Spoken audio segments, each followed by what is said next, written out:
Kryetari i LDK-s Lumir Abdigjiku tha sot se në bisedimet për presidentin nuk kanë propozuar ndonjë emër e as nuk e është kërkuar një i tillë. Abdigjiku tha se fokusin aktualisht e ka në bashkimin e së djathtës në Kosovë brenda partisë së tij. Dhe në këtë fazë jam shumë interesuar për më tepër se gjithçka tjetër, sidomos kur bëhet fjalë për mua, jo i dhënë pas pozitave, por shumë interesuar që ta bëj unë bashkimin e djathtë brenda lidhjes demokratike të Kosovës.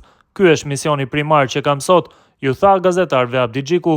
Më pas për emrat e përveçëm për president, Abdigjiku veçoi ish presidenten Vjosa Osmani, duke lënë të hapur kanalet e komunikimit me të.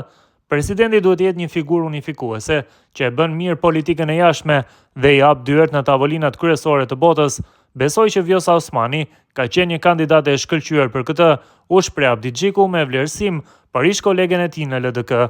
Këtë deklarim para mediave, Abdigjiku e bëri pas mbajtjes së Akademisë Përkujtimore për betejën e Koshares.